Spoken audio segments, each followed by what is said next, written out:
Hello friends, good morning. This is your friend Sunil Sangam Nerkar welcomes you on the wonderful world of Sangam Nerkars. I hope आप लोग lockdown में अपनी health का, अपने wellbeing होने का पूरा ख्याल रख रहे हैं, अपनी फैमिली का पूरा ध्यान रख रहे हैं और वो सारी चीज़ें कर रहे हैं जिसके लिए गवर्नमेंट और मेडिकल बॉडीज़ ने हम लोगों को एडवाइस किया है. Coming back on subject friends, आज जिस टॉपिक पे I wanted to talk to you is a change.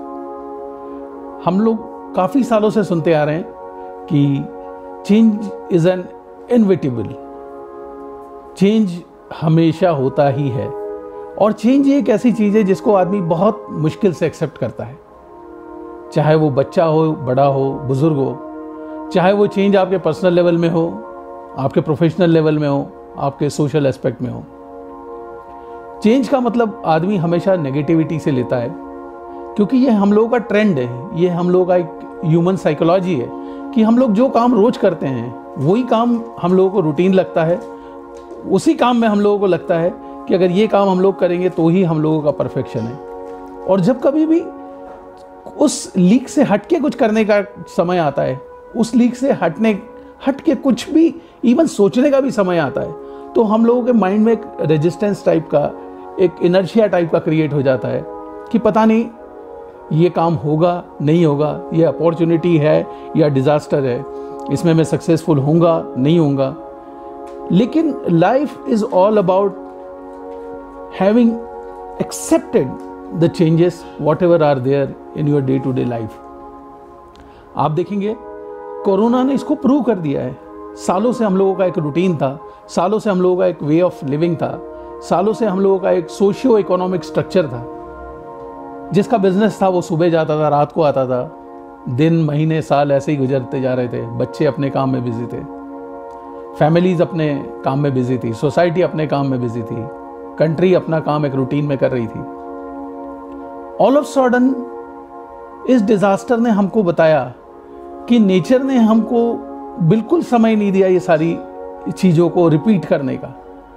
2 महीने के अंदर अगर आप देखेंगे तो सिचुएशन इज दैट कि जिन दोस्तों से हम गले मिलते थे, हाथ मिलाते थे, आज उनसे सोशल डिस्टेंसिंग रख रहे हैं. जिन शादियों में हम लोग सैकड़ों हजारों की तादाद में जाके और एंजॉय करते थे गैदरिंग, आज उस पर लिमिटेशन आ गया है. आज हम लोग मुंह पे मास्क और हाथ में ग्लोव्स डाल के घूम रहे हैं. आज हम लोग दिन भर सैनिटाइजर को यूज़ कर रहे हैं, आज दिन भर हाथ धो रहे हैं. आज सब्जी वाला आता है तो हम लोगों के माइंड में स्ट्रेस है whether we should buy it or not. आज हम लोग बाहर जा रहे हैं तो हर आदमी को एक डाउट की निगाह से देखते हैं कि इस आदमी के साथ हम सोशल कॉन्टैक्टिंग रखें या नहीं रखें. जो कस्टमर, जो बिजनेस क्लाइंट आने से हम लोगों को खुशी होती थी, हम लोग उसको ऑफिस के बाहर रिसीव करने जाते थे, ऑफिस के अंदर बैठते थे, मीटिंग्स करते थे. आज अगर उसका गलती से भी फ़ोन आ जाता है मिलने के लिए तो हम लोगों के माइंड में एक रेजिस्टेंस आता है whether we should call him or not. This is nothing but the changes. Friends, चाहे आपकी लाइफ पर्सनल हो या बिजनेस हो, this is a very proper time जब हम लोगों को सोचना चाहिए कि जब पूरा इकोसिस्टम चेंज हो रहा है, जब पूरा इकोसिस्टम में रिवॉल्यूशन आ रहा है, तो क्यों नहीं हम लोग भी अपने प्रोफेशनल एस्पेक्ट में कुछ ऐसा करें, कुछ ऐसी चेंजेस प्लान करें माइंड में. एटलीस्ट आप चेंज मत कीजिए लेकिन एटलीस्ट प्लान कीजिए समथिंग कि इस पर्टिकुलर सेगमेंट के अलावा हम लोगों के पास कुछ ऐसा है जो हम लोग वैल्यू एडिशन कर सकते हैं. क्या कोई ऐसा तरीका है जिससे हम लोग अपने रेवेन्यूज़ इंक्रीज कर सकते हैं? कोई ऐसा तरीका है जिससे हम लोग अपने बिजनेस को not only stagnant but we can develop, restructure and revamp the entire business cycle. सोचने में कोई प्रॉब्लम नहीं है. आप सोचिए, आउट ऑफ बॉक्स सोचिए. आज जितने भी सक्सेसफुल लोग हैं उन लोगों ने आउट ऑफ बॉक्स सोच के ही ये सारी रिवॉल्यूशंस को क्रॉस किया है. आप देखेंगे पिछले 10 साल में मैन्युफैक्चरिंग यूनिट्स में कोई चेंजेस नहीं हुआ है. आज not only India but global cycle में आप देखेंगे कॉन्सेप्चुअल सेलिंग्स बढ़ी है. आप ओला देख लीजिए, आप उबर देख लीजिए, आप अमेजॉन देख लीजिए. आज कितने मल्टीफोल्ड्स में these people have grown up. They were not something like a conventional businessman. They were something like a people जो एक नॉर्मल बैकग्राउंड से आए, नॉर्मल बिजनेस हाउसेस से आए. उन लोगों ने एक नया तरीका थ्रो किया, एक नए तरीके को प्लान किया। छोटा सा एक तरीका है, उसको बहुत ईमानदारी से उन लोगों ने मॉडिफाई किया, बहुत ईमानदारी से उस बिजनेस मॉडल को उन लोगों ने फॉलो किया, उस पर ट्रस्ट किया, और उसके बाद they have seen the results. May be उसमें फेलियर्स भी हुए होंगे। I am just counting the name of a positive people और successful people, but there might be a people who have got even a failure also. But let us take the lesson from both failures as well as successful people. किसी ने कहा है कि if you want to grow in the life, then please don't follow the success story of the people. Follow the failure stories of the people. That will always give you an idea कि आपको क्या चीज़ नहीं करना है life में। Friends, change के ऊपर again एक स्मॉल स्टोरी। इसको मैनेजमेंट की वर्ल्ड में फ्रॉग इफेक्ट्स बोलते हैं।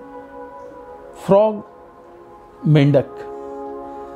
मेंढक एक ऐसा क्रीचर है जिसमें कि ये नेचुरल इनबिल्ट इंटीग्रेटेड पावर है कि वो टेम्परेचर के हिसाब से अपने बॉडी का टेम्परेचर एडजस्ट कर सकता है। जो बाहर का टेम्परेचर है उसके हिसाब से वो अपनी बॉडी का टेम्परेचर एडजस्ट कर सकता है टू सर्टेन लिमिट। एक एक्सपेरिमेंट हुआ था। एक जार में एक मेंढक को डाला गया, उसमें पानी डाला गया, उसमें खाने की चीज़ें डाली गई जो भी मेंढक खाता है, और उसको छोड़ दिया गया। मेंढक की लाइफ काफ़ी कंफर्टेबल थी। वो आराम से पानी में घूमता था, जार में घूमता था, एंजॉय करता था। जब उसको भूख लगती थी वो खाता था। उसकी वर्ल्ड बहुत अच्छी तरीके से चल रही थी, उसकी लाइफ बहुत अच्छी तरीके से स्पेंड हो रही थी। उसको लगता था कि जो भी मैं कर रहा हूँ, जो भी मुझे भगवान ने दिया है, वो सब मेरे लिए इनफ है। जो आदमी एक्सपेरिमेंट कर रहा था उसने चेंजेस किया। उसने पानी का टेम्परेचर थोड़ा सा बढ़ाया। थोड़ा सा बढ़ाने के बाद मेंढक को आइडिया भी नहीं लगा कि पानी का टेम्परेचर बढ़ा हुआ है। वो आज भी कंफर्टेबल था। उस कंडीशन में उसको 6 घंटे 8 घंटे एक्सपेरिमेंटल बेसिस पे रखा गया। देन उसने थोड़ा बहुत टेम्परेचर और बढ़ाया पानी का। अब मेंढक को थोड़ा लगने लगा कि थोड़ा सा गर्मी हो रहा है पानी में। उसने अपनी बॉडी के टेम्परेचर को एडजस्ट कर लिया। अगेन वो कंफर्टेबल हो गया। टेम्परेचर और बढ़ा गया। मेंढक को अब थोड़ा लगने लगा कि यस, टेम्परेचर का लेवल बढ़ रहा है, लेकिन उसकी बॉडी का टेम्परेचर उसने एडजस्ट कर लिया उस टेम्परेचर से भी। Again he was comfortable. Third phase में जो टेम्परेचर था, they have increased by multiples, बहुत बढ़ा दिया। नाउ मेंढक स्टार्टेड गेटिंग रेथलेस। मेंढक परेशान होने लगा कि इसके आगे उसकी बॉडी में कैपेसिटी नहीं है कि वो अपने बॉडी टेम्परेचर को बाहर के टेम्परेचर से एडजस्ट कर सके। देन ही स्टार्टेड प्लानिंग कि अब मुझे क्या करना चाहिए। ही स्टार्टेड जंपिंग कि मैं इस जार से बाहर निकल जाऊं। लेकिन ये बॉडी टेम्परेचर और बाहर के टेम्परेचर को एडजस्ट करते करते उसके बॉडी का रेजिस्टेंस इतना खत्म हो गया था कि व्हेन ही डिसाइडेड कि मैं इसमें से जंप करने लगूं, तो उसकी बॉडी ने उसको सपोर्ट नहीं किया। अब उसके सामने रिजल्ट यही था, वो रेथलेसली जंप कर रहा था बट बॉडी सपोर्ट नहीं कर रही थी। Eventually he had to die in that water. दोस्तों, इस छोटी सी कहानी से हम लोगों को एक लेसन मिलता है। क्या वो गर्म पानी उसकी डेथ का रिस्पॉन्सिबल था? क्या उसकी अपनी बॉडी जो अपना टेम्परेचर बाहर के टेम्परेचर से मैच करती थी वो इसके लिए रिस्पॉन्सिबल था? या उस मेंढक का माइंडसेट इसके लिए रिस्पॉन्सिबल था? फ्रेंड्स, जब पहली बार टेम्परेचर गर्म हुआ तभी मेंढक को समझना चाहिए था कि something is going wrong, something is going wrong with ecosystem, something is going wrong with the jar. And instead of adjusting himself, उसको ये प्लान करना था कि वो इस सिचुएशन में बेस्ट डिसीजन क्या ले सकता है, whether he can go out or he can plan something else. But instead of taking decision, he started adjusting with the situation. And friends, जब आप किसी सिचुएशन के साथ एडजस्ट करने लगते हो तो सिचुएशन का पोटेंशियल क्या है, सिचुएशन का इम्पेटस कितना है, आपको नहीं मालूम है। जब कोरोना आया था तब हमको नहीं मालूम था कि हमारे इंडिया में इतना तहस नहस करके जाएगा। जब अमेरिका में कोरोना था तब हम लोग यहाँ पिकनिक पे थे। जब अमेरिका में कोरोना था तो यहाँ हम लोग मैरिजेस अटेंड कर रहे थे। जब यूएस में कोरोना था तब वहाँ के प्रेसिडेंट को हमारे यहाँ पे वार्म वेलकम मिल रहा था अहमदाबाद में, but we were not aware कि इसका इम्पेटस, इसका मोमेंटम कितना फास्ट होगा। फ्रेंड्स, आई रिक्वेस्ट, जब भी कोई ऐसी एडवर्स सिचुएशन आती है, जब भी ऐसा कोई प्रॉब्लम आता है, then never underestimate that problem. Always think for the worst, think up to the extreme level कि ये प्रॉब्लम कहाँ तक जा सकती है, और सोचिए पॉजिटिव वे में, सोचिए रिजल्ट के लिए, सोचिए सॉल्यूशंस के लिए, not only on the magnitude of the problem. Thank you very much friends. This is your friend Sunil Sangam Nirkar. Say thanks to you for listening at this topic, and I hope most of you will get a small benefit out of that. Thank you so much and have a very nice day. God bless you all. Thank you.